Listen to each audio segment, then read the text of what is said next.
ladies and gentlemen, welcome back to the international group stage. We have Navi versus Orange Esport. Navi on the Radiant side, they are picking and banning first. We have a lot more action coming your way, but for now, best of two series between these two teams. I am Luminous, joining me alongside LD. We're both from dotacommentaries.com, but forget the introduction. Let's get into Dota.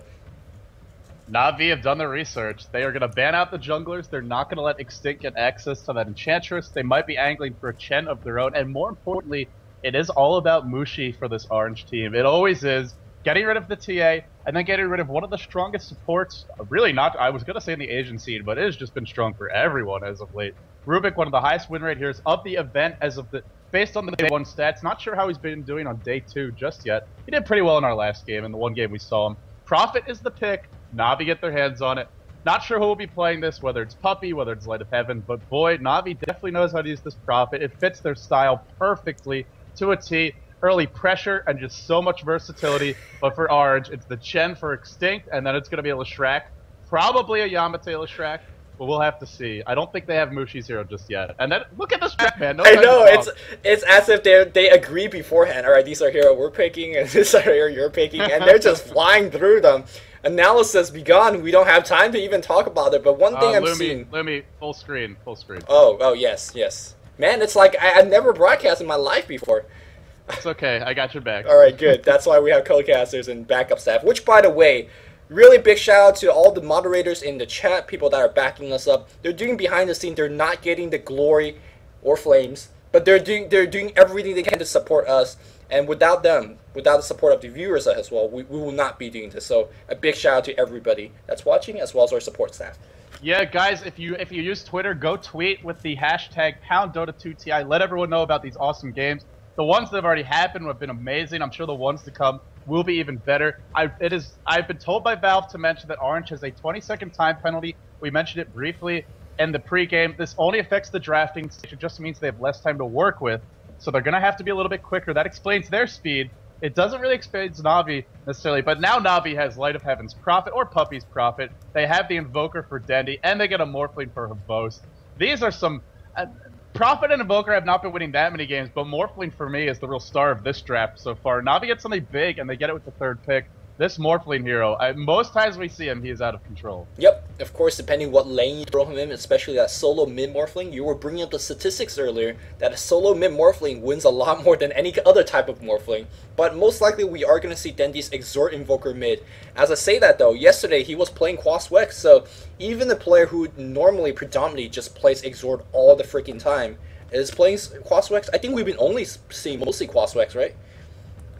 I think the only a lot more than we have seen, and I think part of it is teams just aren't picking Shadow Demon that much, and he's really the one hero that's always been used with that Exhort Invoker, not only to set up the Sunstrike, but also to amp up the damage for it. For whatever reason, Shadow Demon hasn't been seeing a lot of play either. He's a support. I wouldn't say he's fallen off, but it's definitely Rubik who's been stealing the show, so I think it has a little bit to do with Shadow Demon not being as popular of a pick, and also teams just wanting a little bit more of a high-impact mid-game Invoker style. We'll have to see which direction Dendi goes. Out of all the Invoker players, I'd say he favors Exhort more than anyone else, but he certainly knows how to play a fantastic Wex too. Venomancer gets banned out here.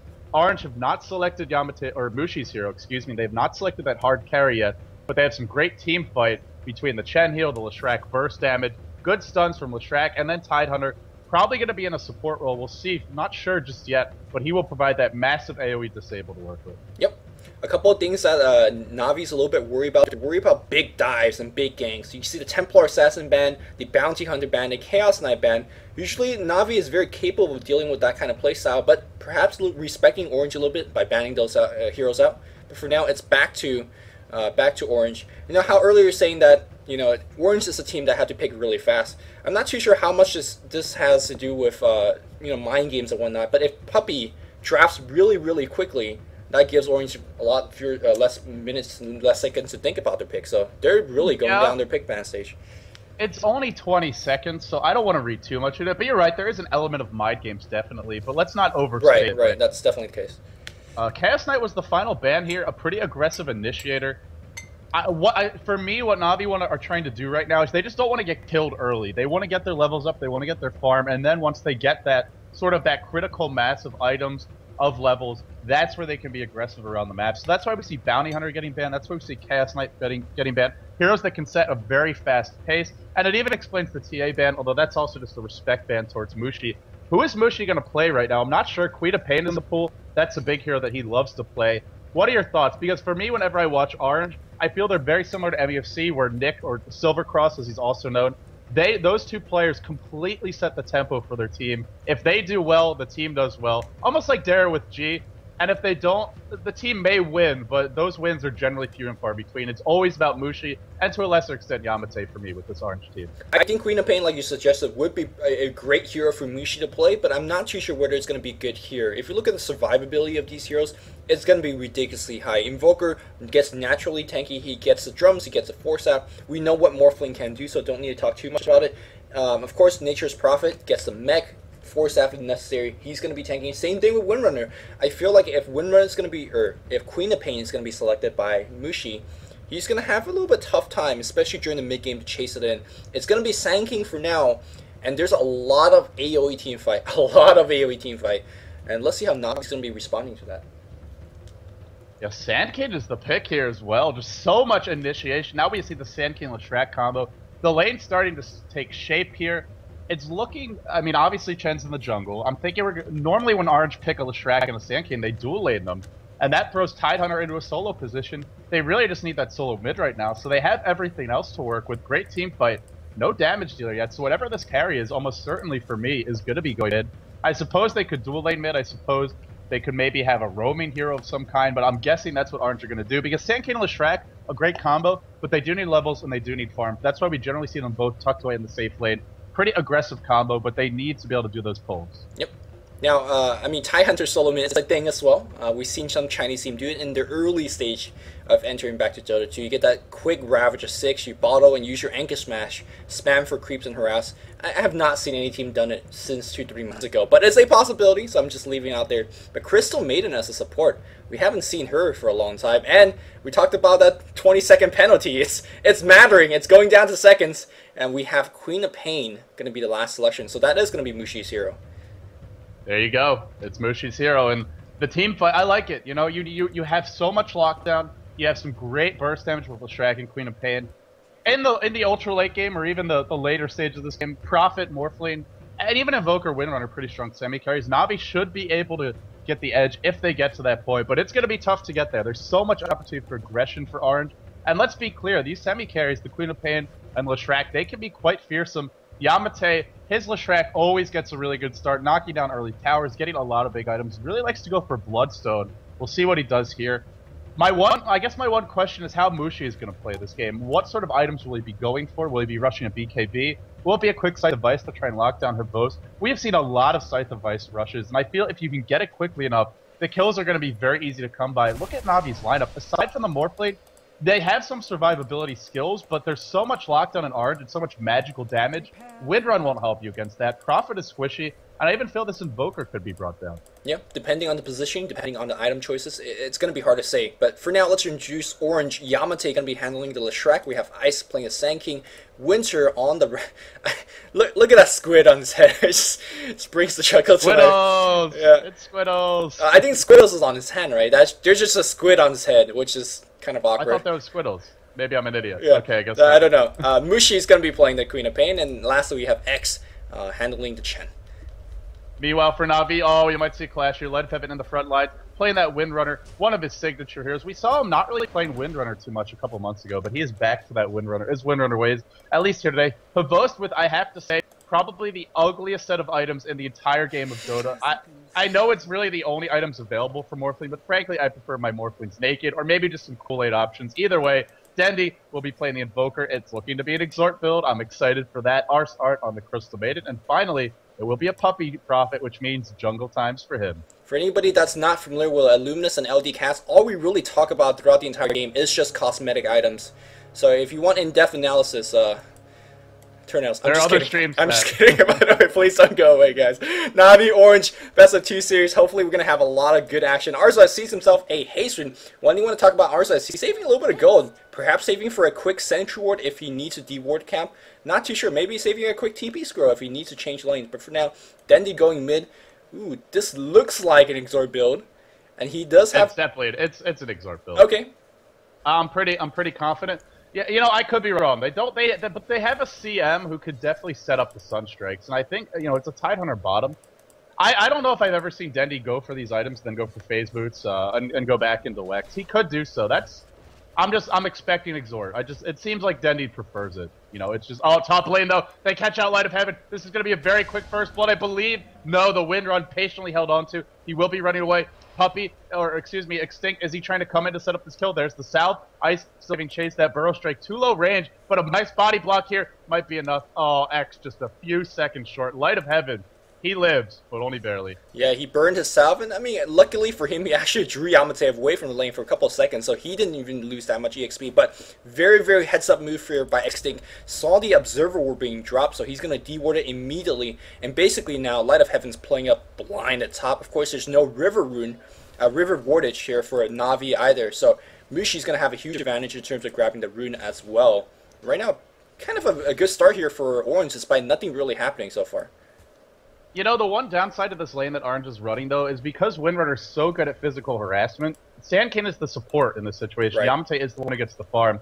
And Sandcane can't really harass. If he can get in range for a Burrow Strike, then he can do something to try and kill off Light of Heaven. But otherwise, Yamateh just wants to farm. He's going to be at the creep wave, and Light of Heaven can really make Ice a little bit unhappy here. Ice needs a couple levels before that Burrow Strike will be a reliable form of initiation. Yep. And you can see that Light of Heaven, you know, he's sticking close, and the ability to stick close like this means he could go walk in once in a while and try to sneak a last hit, or even sneak a deny, or maybe get some EXP. That's what he's really hoping for. He's not going to, you know, try to kill Yamateh. He's not trying to out-farm Yamateh. He just wants EXP. He can't fall too far behind. Meanwhile, on the other side of the map, though, it is ars-art harassing away Winter for now. Checking on Invoker. No orbs into Exort just yet. So that Sunstrike, the setup on the bot lane, it's there, but they're not going for it right now.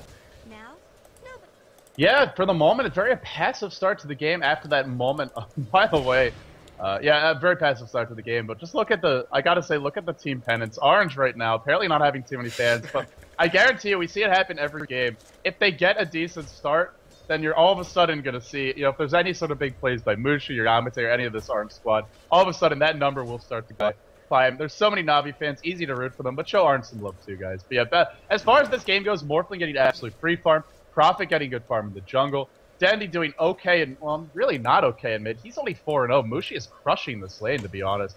You don't expect Quas Invoker to have a great time last hitting because his damage is just so low, but this is this is one of the very few times they've ever. Oh, first blood top. Yamateh picks it up. Damn it! I talked too much. Sorry, Lumi. Hope you caught that one. No, it won't be a Luminous cast from his first blood, but Dendi though, he's okay. He's okay. Mushi waiting for the mana for another Scream. Scream does hit Invis but he's not gonna go in the tower range like that, especially when maybe he will. Mushi, he's hunting, but looks like Dendi's salving up. He should be fine. Cold Snap, not ready. A couple of pot shots here from Dendi here. Mushi playing so aggressive. I think he's fine. All he has to do is passively just outlast Dendi and get those denies here. He's got 9 so far. That's huge against a Quas Invoker who's depending to get those EXP levels. He's not getting it right now. You know, it's just Mushi is really outclassing Dendi mid, and how often do we see Dendi lose his lane? And, how often can we say that? Somebody's outclassing Dendi mid. Almost never. Yeah, even it feels weird to even utter those words, but it's true. Winter being ushered out of the bottom lane. Prophet thinking about TPing it. Not going to make it go. Winter has 5 tangos, and that is actually a very important item to keep up as long as possible. Not so much for the HP regen, but to deal with the Prophet. Oh, Puppey. He wanted the Wildkin. Xtinct, too good. Denies it with about 5 HP. That would have been a huge clump of experience for Puppey. And he's not going to get it in the end. Yeah, just showing small, cheeky play. He signed the Wildkin there to spot out double damage, and Mushi was about to grab it. Prophet TP's in, trying to deny on the bot lane here. Initiation happening on Winter. Winter, can we get the Frostbite? There's a Frostbite. Will the right hit be enough? Oh, just barely. Meanwhile, though, happening on the top lane, there was also a dive. Can't blame me for that one. They both died at the same time. But back to the jungle, back to the river. Good deny here on Xtinct, using the Wildkin to kill the double damage before Puppey snatches away from Mushi. We need that instant replay feature, man. Valve, if you're listening, that is at the top of my list as a caster and just a spectator in general. But until we get it, we will occasionally not be able to show 2 kills simultaneously. They get another kill, Windrunner, and Light of Heaven. This is, you know, it's the power of this Leshrac Xtinct combo, and it's really why a team like Orange likes it so much, because there's pretty much nobody who can stand against it. We've seen Queen of Pains die to it. We've seen heroes with any kind of blink or survivability. We've seen, you know, Broodmother die against it. There's no solo here that can really deal with that chain stun. If you get in range for one, you're gonna follow up with the Split Earth, and then it's the Edict damage, melting you down, killing you off. And of all teams in this tournament, I think Orange may be the very best team at knowing how to run this combo. They do it so often. I honestly think Leshrac, and to a lesser extent Xtinct, are worth a ban versus them. Yeah, and maybe an early ban too, considering that they pick it so early themselves. But man, do you want to play against Leshrac or a Darkseer? So, meanwhile, the mid lane though, there's a blink in the harass against dendi. Does dendi have Ghostwalk? He does. No detection, and Grit Sprout here from Puppey trying to help out his teammate, but Quick Tango out here from Ice. So really, again, no too much death on the board. But for now, it is still Mushi out farming dendi by quite a bit. Havost has been left entirely unattended bottom. He's getting really out of hand. 35 CS in only 6 minutes. What is that, about 6? 6 a minute? Not quite the 7 or 8 that we were seeing last game, but at the rate he's going, he will start to pick up. As you get more levels, those last hits are easier to come by, and you can clear the wave quicker, go into the jungle. And here we go, middle lane, the backstab attempt from Mushi. No, not going for it. Ice is abandoned the top lane, which means Light of Heaven starts to get something. No, still no boots, only level 4. Bottom lane, big dive on the winner. Havost chasing deep for this one. Is he going to be able to jam it in? No, he really doesn't want to waste that wave for him. He's just going to strength morph. I think a wave would have been a bit easier way to get that kill. In comes Yamateh, the Edict. Can he hit the Split Earth? Havost has no wave form. Does he need the Split Earth? God, that strength morph. Will it ever end? There's the slow from ars-art. Where's the stun? No stun from Yamateh. Cancels it repeatedly, but in comes Ice with the big wraparound backstab. Meanwhile, it's Yamateh. Catches out Puppey. He'll kill him off. And back to ars-art. Ice giving chase. Burrow strike through. Will there be a creep block, or a hero block rather? No, no block. How's Light of Heaven here? He has walked all the way from top down to the slade, and it is in the end going to be CM taking a fall. Yamateh, level 7, double kill for him, getting absolutely out of control, and this Mushi, oh, he gets the kill at the end. Triple for Yamateh, and Mushi hasn't even started ganking yet. Orange applying pressure relentlessly all over the map. For everybody out there that says the lightning build on the Shrek does not do anything, well, Yamateh likes to beg differ, as that lightning just did so much. He was able to cast it repeatedly. I was wondering how much mana did he had. He cast most of the spells 2 or even 3 times back in the mid lane here. Mushi taking a couple of harass, but that lightning just gives you such great range that your other spells do not give you, and it's a reliable damage source. So Yamateh picking up 3 kills. He's going to journey back to the top lane where he's going to control that lane with relative ease, I might add, now that it has so much gold, so much EXP under his belt. Also, xtinct haven't really done too much of anything. Again, I'm not trying to fault him as a player, but strategically, he's hitting level 7 as a champ so early in the game. That's insane. You know, I mentioned Queen of Pain not ganky, but this may be the bigger point. He's already got the headdress up. He's not far off of that mechanism. There's your Hand of God. Mid lane, big action. Mushi drops low. Mushi takes a fall. Burrow strike through him too. This might be a mistake. Ice may have overextended. There's your Sprout. Out of tangos. Sandstorm not going to be able to survive. He will go down 2. Navi clean up 2 real quickly. The key kill there has to be Mushi taking a fall. Yeah, Mushi taking a fall with the help of Hand of God as well. That's pretty big. That's a reason you get the early Hand of God to prevent things like that. Unfortunately, it was not enough. Now, one thing I want to mention that we didn't mention during the ban phase was why Crystal Maiden was selected in this game. She gave you the aura, which is decent, but more importantly, the Frostbite against Queen of Pain, preventing her from blink away. It's a very, very reliable way to kill her. But for now, our action turns back up the top lane here. Yamateh helps the team destroy yet another tower, and he's getting very close, or relatively close, to that Bloodstone. And if that Bloodstone is finished before the 18-minute mark, it's a very, very good timing. You know, the big thing for Navi right now, as much as we're harping on all of Orange's successes, is that Havost still not really having any trouble in this bottom lane. 54 and 24, 2-0-0. He did not die during that triple kill. He wasn't here for it. He ended up being teaming out in the end. And Havost free farming it up. Rain of Health picked up. It's looking to be a Lincoln's build. There's a lot of single targets. If you ever block something like a Burrow Strike, that will be absolutely huge.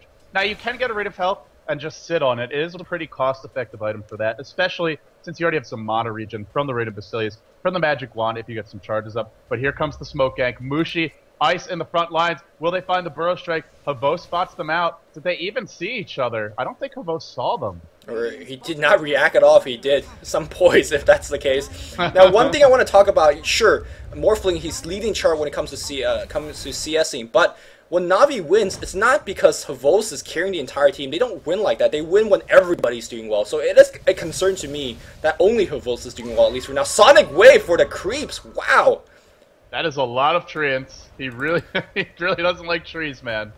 Well, top lane, it's Light of Heaven getting caught out. There's your chain stun. Instantly goes down, and Light of Heaven, you know, he often has tough time in the suicide lane, but 0-4 at 11 minutes. Does he even have his boots yet? Finally, he's picked them up.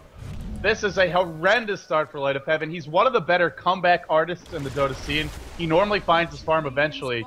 And with Puppey and Havost and Dendi applying pressure, maybe he will. Burrow Strike on 2. Is there an epi to follow? There's not. Frostbite. Split Earth is going to be dodged. Ice will take a fall. There's your waveform. Tornado as well. In comes CM. In comes Mushi. Mushi's going to get the kill. Mushi blinks out. The tower not going to be last hit by the treants. Almost. We might. That would have been. No, he did. Puppey destroyed the tower. Oh, he did get it. Oh, no. He did get it. That's the trifecta, man. Now we've seen 3 different types of creeps in the course of 2 days. Last hitting towers with multiple enemy heroes there. Oh man, first it was the wolves, and then it was Force Spirit. Now it's treants. I'm waiting for the plague wards. I'm waiting for the plague wards, man. Those are gonna be legit. But back in the, you know, we've seen plague wards denying Aegises before. These small little things can turn out to have huge implications. That's a lot of gold, and Puppey already has this mechanism. I suppose that's the other heroes having a good time on this team. Puppey mech up this early. Can be big, especially against the burst damage that Orange has. Right, for Navi fans out there, your team is not doing too well right now, but I think it's completely fine. Their team is not supposed to win the laning stage. Look at the stuns on the enemy side, right? There's a Burrow Strike, there's a Splurf, there's just so many reliable ways to get kills early. I think Navi's definitely more of a mid-game squad. Once their Morphling gets strong, once Puppey gets stronger as well, I think they can roar back. And I do mean roar back. Mech is already finished, like you mentioned, and that's going to be a big deal when everybody on Navi has about 800 HP. It's a 30 to 40% heal from a single mech. I see we have a lot of new viewers. For anybody just tuning in, this is game number 1 of Navi versus Orange for the International 2 group stages. Day number 2. Oh, here we go. Sprout though. Burrow Strike out. Ice. Epicenter being channeled. Finally, he finds that opening. That gets popped. Prophet O bounces through. Puppey will take a fall, but the return kill, they get Yamateh. Ice wants ars-art. He wants back in. And ars-art wants out. He's going to get it too. No. Mushi says no. Whiffs. Airballs the ult. Still gets the CM. I don't think he would have gotten Dendi anyway. It would have been very close. But in the end, he only gets 1, and it's only ars-art. Well, maybe they go get a tower as well, and that's going to be big. Here comes a Chen Creep providing a lot of damage and aura for the team.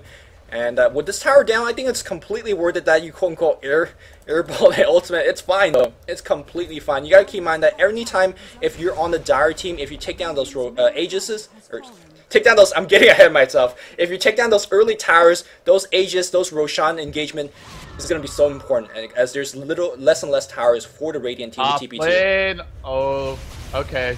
Is that Puppey just TPing out by the skin of his teeth? It was. Yamateh almost hit him with the split earth.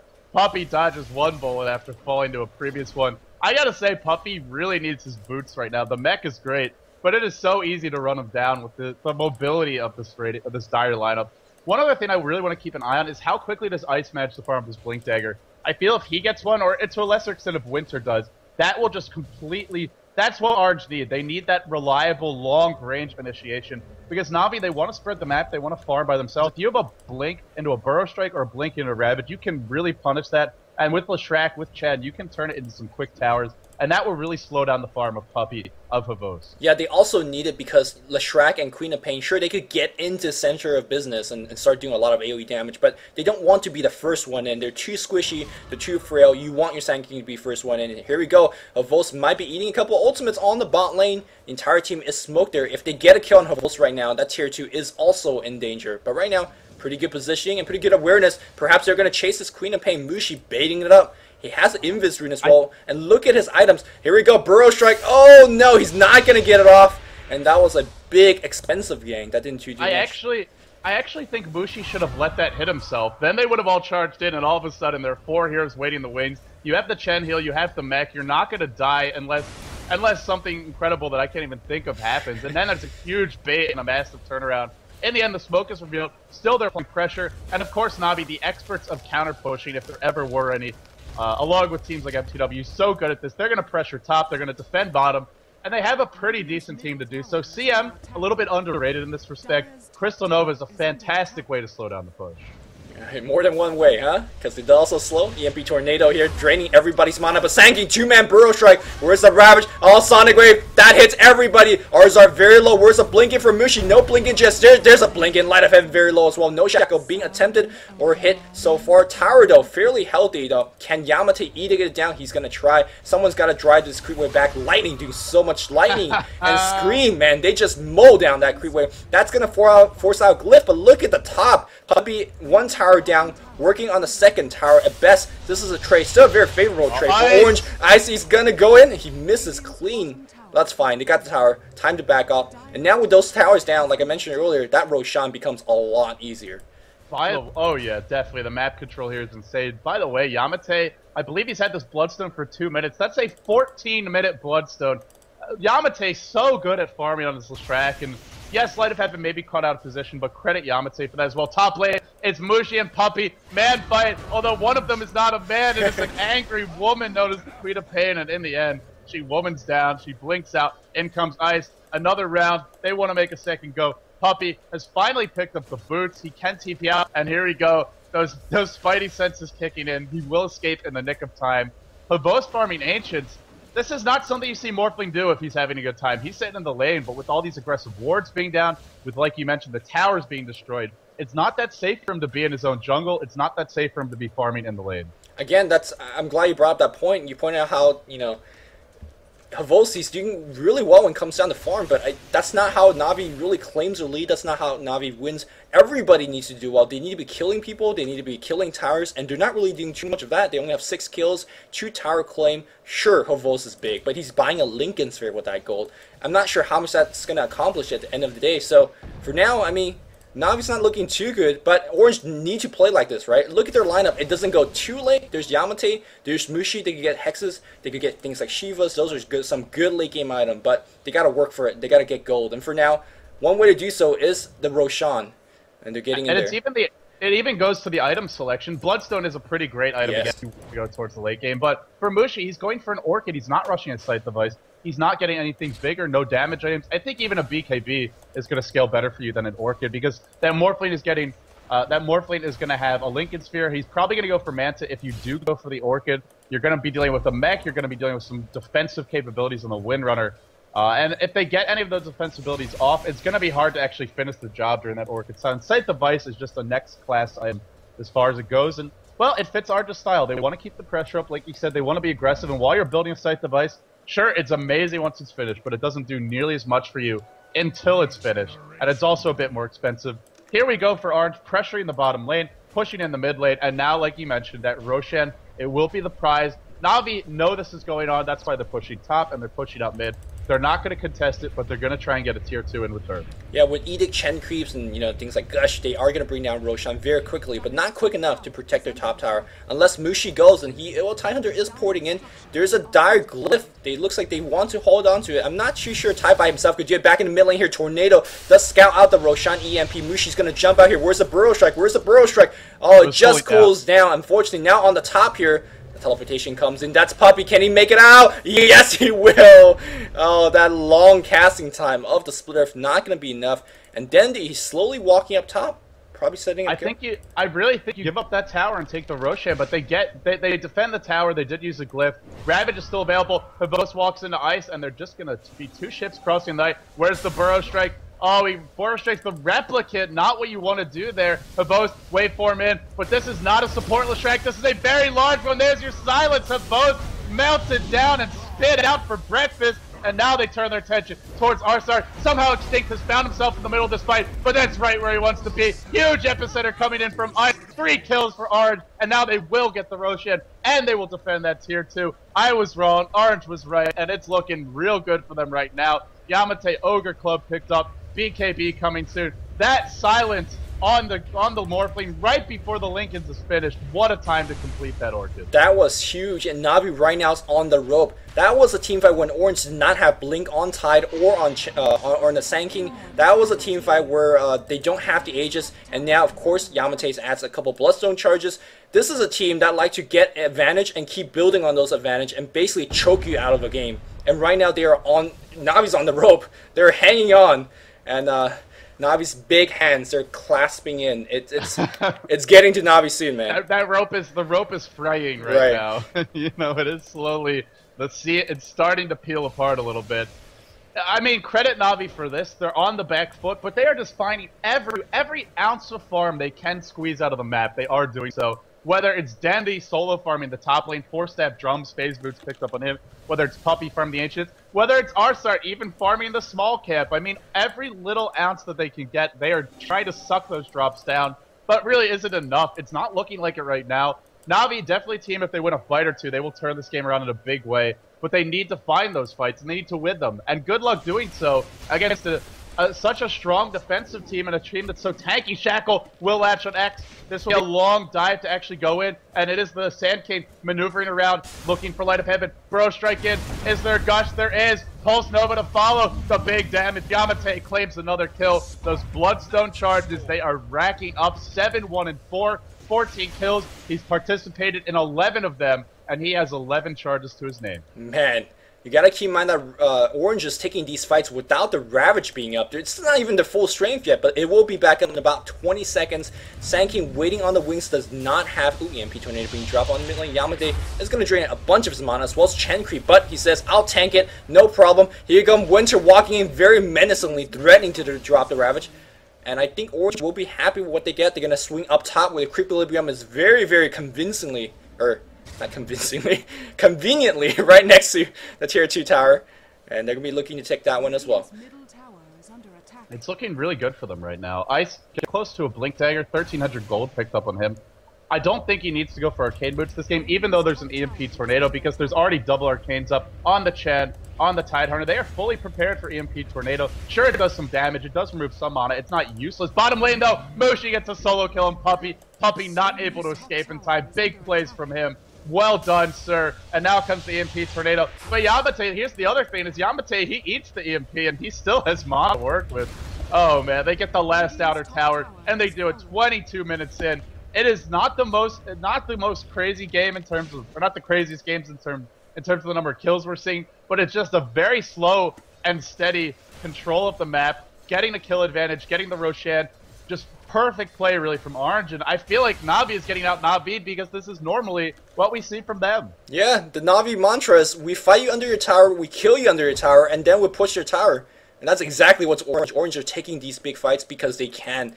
The aggression heroes like the Tidehunter, like the Sand King, and boy, like I said, they still don't have their blink yet. Look at Ice. He's getting close. 200 go away, and once that blink is up, it's going to get really rough. Now, with that said, Navi, they are a very, very experienced team. They've been in this position so many more times that I can't even count. They can hold this high ground. It comes down to positioning. Even if you're down an item or two, if you have the proper positioning, it makes it work. But Mushi, he sees Puppey, and right now Puppey is it's gonna TP out, and he should make it out there. There you go. Yeah, well, that's the downside of the Orchid, is you can simply use a TP scroll. The silence will not prevent you from using that item, so it's really smart play by Puppey. The one thing I'll say is, it's not like, normally when you see a Prophet split push and he gets to farm a couple waves, he gets to go into the enemy jungle. Puppey is getting like one wave, and then he's immediately back to base. He's making up the cost of TP scroll, maybe another 100 gold. And look where he's going to go. Like I said, just getting whatever farm he can into the enemy jungle, because his side of the map is horribly unsafe. This is absolute 5-man Dota from Orange. Occasionally they'll spread out a little bit. Blink Dagger on Sand King. Oh boy. This is... I feel like Orange is so close to having everything they need to go high ground. Maybe a Blink on the Tide, or do they have a Pipe? That could be important as well. Way ahead in terms of gold, way ahead in terms of experience, but they're just on the brink of being able to close out this game. I love the fact that Xtinct picks up the gem. There's going to be little to no map control. When you are the Crystal Maiden in this situation, you are poor and you own a bracer and a magic wand to your name, and you still expect to ward against a gem. It's just an impossible task for a support that's poor. But for now, Blink in here on the mid lane here, they find ars-art. Ars-art stands no chance. And very appropriately, Mushi is unstoppable, because he really is. And he's also got 3,800 gold. Ultimate Orb, that's your sight device for Mushi. Yep. BKB up on Leshrac. These two items, this might be it. This might be the icing on the cake. This might be the needle that broke the camel's back. Whatever overused euphemism you want to go with. I think he's just about got it. This is going to be time. Maybe find a killer two. Blinken. There's your scream. The right clicks. Is this really a Morphling getting outright clicked by Queen of Pain? Where's that ult? Don't wait too long, Mushi. Oh, no. Wait for him out. I really feel he had that if he dropped the ult. It's a level 3 ult. He opts not to do so. Havos TP out. Cancelled by the Blinken. The stun. There's your ult. But now Havos, this ult doesn't matter. Those right clicks for Mushi will use the Aegis. Epicenter channeled. No Burrow Strike to follow it up. Puppey is going to run. Dodges every single pulse. The Blinken. Mushi. Monster kill. Double kill. Mushi absolutely out of control. And we did not cast Orange yesterday. But I heard the stories about how well Mushi is playing. And we're seeing why. Meanwhile, huge push on the bottom lane. Yamateh held in place, not able to bring him down. BKB was expended, and the Chen heal. These defensive abilities, every last one needed. They didn't even have to use the Ravage. It will be a massacre of the creeps, but that is it in the end. God damn, Mushi and Yamateh are playing exceptionally well. I gotta credit on the supporting cast as well. They're there when they need to be. The Ravages are great. Ice, maybe whiffing an Epicenter too, but they are leading with the stun. They're leading with the gushes. They're supporting their teammates. They're supporting the carries. And I think this is a unit that is thrashing Navi right now.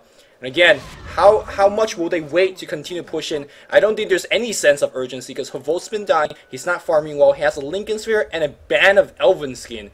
That's not going to be anything anytime soon. Oh man, Navi, they need time, but they won't have time. That's all he's added to his inventory since the Lincoln. It's been like 5 minutes. He's been dying. He hasn't been farming. He's way behind CS, and this is why Orange like semi-carries like Leshrac and Pain. Higher impact early, but can still farm so well that even if they don't make as good use of the items as a Morphling, they can keep up or get ahead by seizing that map control. Winner in the front lines, Hood of Defiance picked up, as well as Vitality Booster. Shackle does latch on Yamateh, but BKB is there. 4-step into the fight. Not going to be enough. Somewhat of a Ferrari 4-step, but not going to be sufficient. Dendi wanted to make something happen. Does force the BKB. That will end the push for now. But nothing big loss for Orange. They can reset, reload, and they are still farming all over the enemy jungle, pushing in all the lanes, which allows them access to all these creeps, and all these creeps, and oh, by the way, the Roshan, which is up in a couple of minutes' time. I'm very, very surprised that Orange is deciding to kind of push all over the place instead of just concentrating one push on the bot.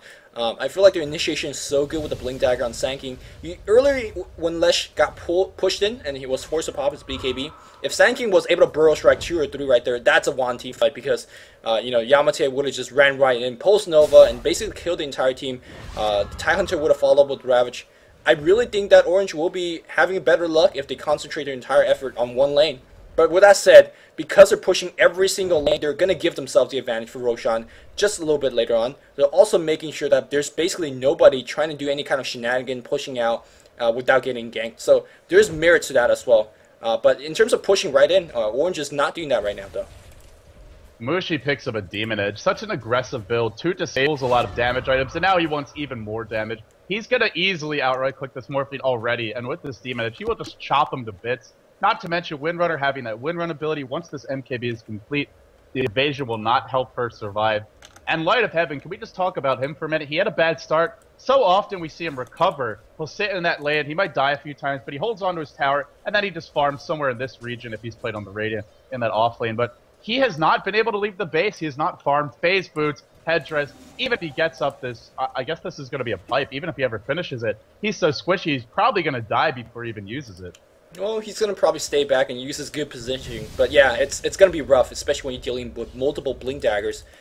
Speaking of Blink Dagger, TIE Hunter is not doing that route. He's going to be getting a Hood, working that towards a Pipe. Pipe is such a strong uphill item. And these guys are trying to hunt for that Puppey. They know Puppey somewhere in their own jungle, but they can't find him. But again, going back to your jungle means that Navi has a little bit of squiggling room. They're coming out of their base a little bit. You can see that. I love the fact, though, their ars-art is putting out sentry wards in front of the base. So often, both teams like to ward in front of these very contested area. And having sentry just allows you to make sure that you are not seen if you want to smoke out there or just gank aggressively out there. For the moment, Navi pretty much restricted their base, so this Puppey occasionally foraying into the enemy jungle, but again, they're not pushing the lanes out, they're not really getting too much accomplished. When they go to farm, You never see this when a team is ahead. Invoker and Morphling both heading to the same lane. Just, you know, every few drops that they can get, they are getting them, but it's only a few drops. And here we go for the second Roshan. Looks like Orange wrote it down a few seconds early, but they are in position. They are prepared. Roshan will fall quickly. There's your sight device. And that's going to be another Javelin. Who do you give it to? They gave it to Yamateh last time. Maybe they'll even consider it for Mushi, because he is going for a very glass cannon build. And if he dies, that's so much utility and particularly so much damage off the board.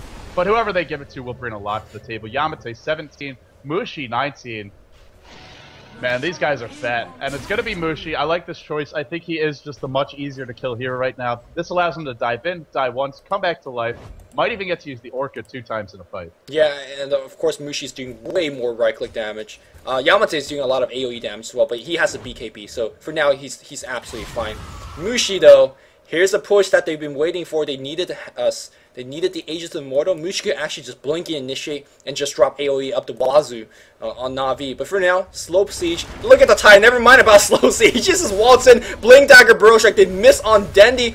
Actually missing everything. That Raj won't mix Sonic Wave on Dendi. Dendi, does he have buyback? Yes, he does. He's buying back right now. Blinking for Mushi. The right-click power is absolutely immense. There's another kill being picked up by Yamateh. Mushi down to very low health. Hanagai comes in. Tornado. Power shot. Everything but the epicenter. He's doing the real damage at this point. Nice sprout. It gets immediately cancelled by the adaptive strike. Oh, there's a drum being popped. Winter, can he go down? He's very, very tanky with the hood. He's going to get sent back. No, he's going to go down. Light of Heaven. First major shackle shot hitting this game. Navi's still holding, but look at Yamateh. He's right-clicking on the racks. He's getting driven back. Wait for him here by Hovos. Hovos trying to carry his team. Not going to be enough damage. There's a Burrow Strike. Lincoln's not blocking it. It's a Rax alive. Rax is alive. Mushi not right-clicking it. And Mushi needs to get out. Teleport in. Puppey sprouts it up. Oh, there's Frostbite. Preventing the blink. The Aegis has been used.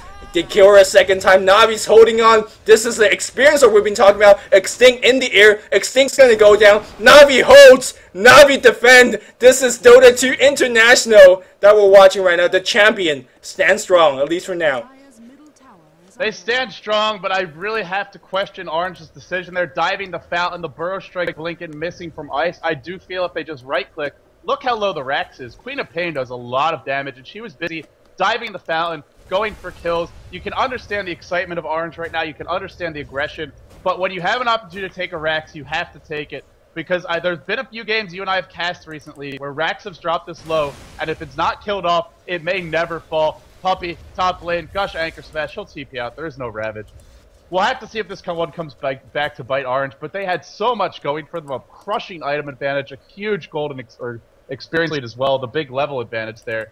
And you give Navi an inch, they'll take a mile. Here comes the rotation in from Hovos. He gets a Yasha off of that fight. They also picked up the gem, which means they may be able to get Orange's wards out of their jungle, may make their life safer. Look how far bottom lane is pushed out. Blink it, Burrow Strike, Dendi may have overextended as well. 4 step away, TPM from Prophet, that gets canceled, and they don't have that second layer of chase because unfortunately Yamateh not in position. Puppey heads mid instead. It feels like the board has moved or something ever since that fight. Just look at where all the creeps are right now. You're absolutely right. A lot of teams at this moment, after they defend that miraculously, they would have been denking their lucky stars. They're like, all right, let's go jungle a little bit. Let's get some farm.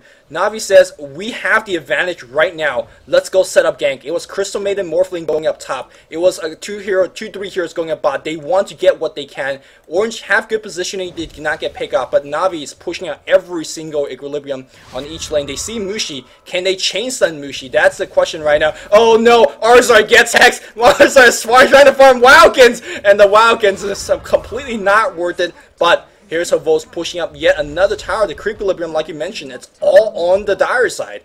It's all on the dire side. It is. There was a sight device picked up by the Shrek.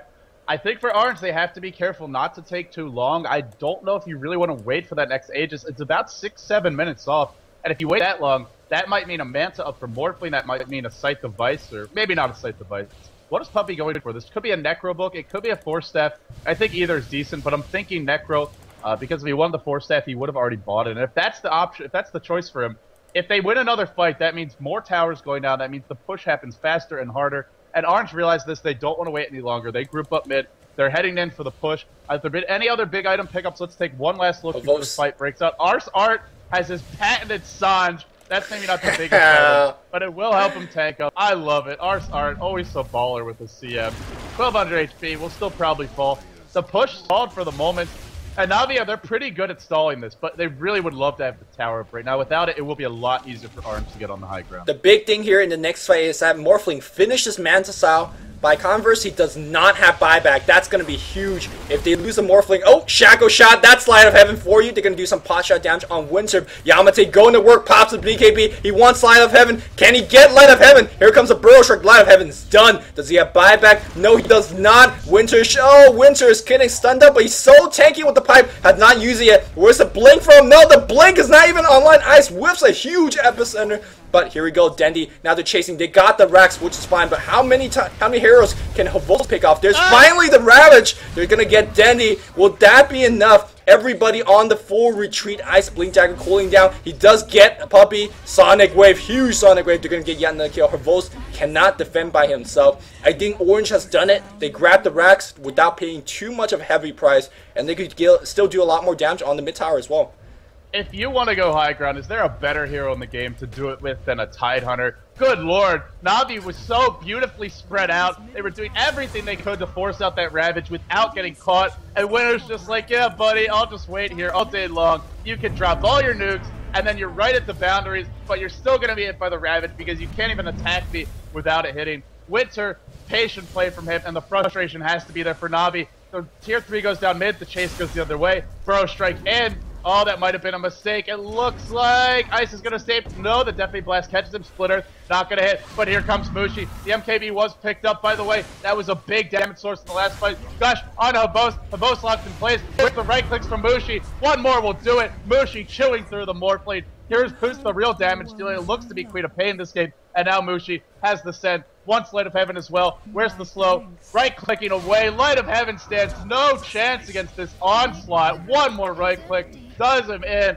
Mushi diving the base. Mushi now 14, 2, and 3. And here we go. Another kill for Mushi. Unstoppable. Triple kill for him. Mushi does it. He breaks their Navi. He breaks their spirit. He breaks their defenses. That's going to do it for game 1. Orange taken in absolutely convincing fashion. And the cherry on top, that's the ultra kill. 16, 2, and 3. Mushi is playing out of his mind. This entire Orange team is as well.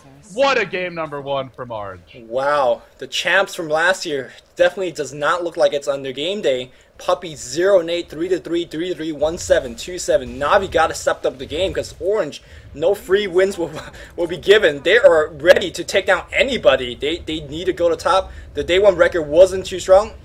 No, I take that back. The day 1 record, as I remember, is fairly strong. And they'll continue to add to that here by taking down Navi. At least in game 1, Navi need to roar back in game 2. Let's see if they can do it. Well, if Navi is hiding any pocket strats, you know, you really do not want to be in that loser's bracket. I know you're set. I know you're a big believer in, oh, it's early. The knockout brackets. No, I don't believe that. I need to play. They need to hold right now, or they're gonna be down to loser bracket. They gotta play good. Yeah, they're getting very close to be. It's not quite unrecoverable yet, but it really is getting to that point for Navi. They got to start getting some games going their way. It's not even enough to get a 1-1. You need 2 O's. You need to rack up the wins to stay in the top 4. That has to be the goal for them. Can they at least get a 1-1 for this series and salvage what is starting to be a disaster? We'll find out soon. Navi, the defending champs, on the ropes for this series. Game 1 is complete. Game 2 coming up shortly. I'm LD. He is Luminous. Both of us with dotacommentaries.com. Don't you dare leave those seats, because Game 2, it's coming up soon.